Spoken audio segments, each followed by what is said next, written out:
wabarakatuh. Hari ini kita akan bahas salah satu tempat bersejarah di Tangerang Selatan, yaitu Monumen Palagan Lengkong. Tempat ini mungkin tak sederhana, namun menyimpan suatu kisah yang tragis dan penting dalam sejarah Indonesia. Sebelum kita mulai, yuk kita kenalan dulu dengan kelompok kami. Kelompok kami di kelompok 5, 1194. Perkenalkan, nama saya Leksya Amdalikade. Saya Frina Rasya Lestari. Saya Elno Justinur. Saya Hafiz Tufa Fadila.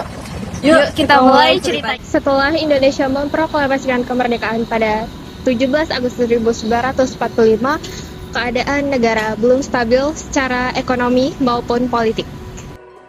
Secara politik, Indonesia masih berada dalam masa transisi mempertahankan kemerdekaan dari ancaman kembalinya Belanda. Sedangkan secara ekonomi, keadaan masyarakat juga belum stabil. Karena fokus utama bangsa saat itu adalah mempertahankan keamanan dan kedaulatan negara. Tempat ini dikenal sebagai Monumen Palagan Lengkong atau Monumen Daan Mogot. Sebuah rumah tua bercat putih berdiri di sana. Sekilas tempat ini tampak sederhana, namun di lokasi inilah terjadi salah satu peristiwa penting setelah Indonesia merdeka. Dulu tempat ini berada di wilayah Desa Lengkong. Kawasan ini dulunya kawasan hutan karet yang jauh lebih sepi dan tersembunyi, sehingga dimanfaatkan sebagai lokasi penyimpanan senjata militer Jepang. Pada akhir Januari 1946, pasukan sekutu tiba di Bogor dan menuju ke Lengkong untuk melucuti senjata Jepang.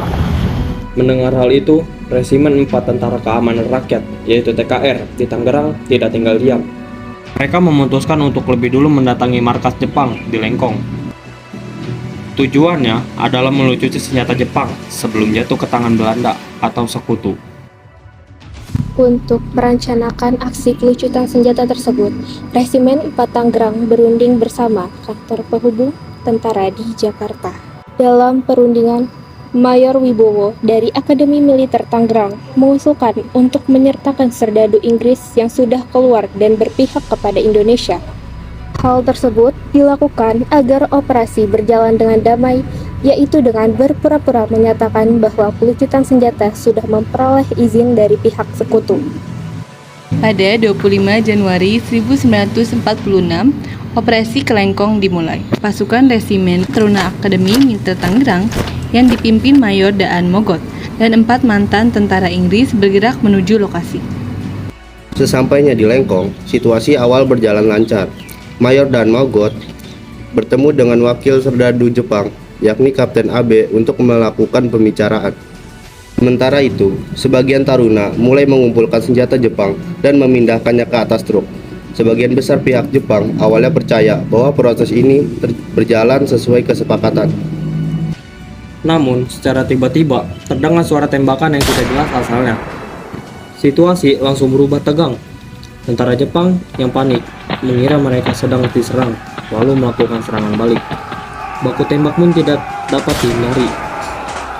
Dalam peristiwa ini, Mayor Daan Mogot bersama puluhan taruna gugur.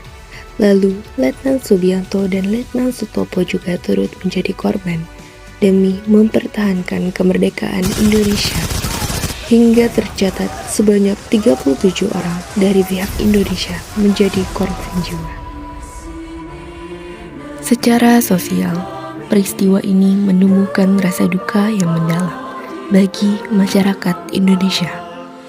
Namun sekaligus memperkuat semangat persatuan dan nasionalisme bangsa.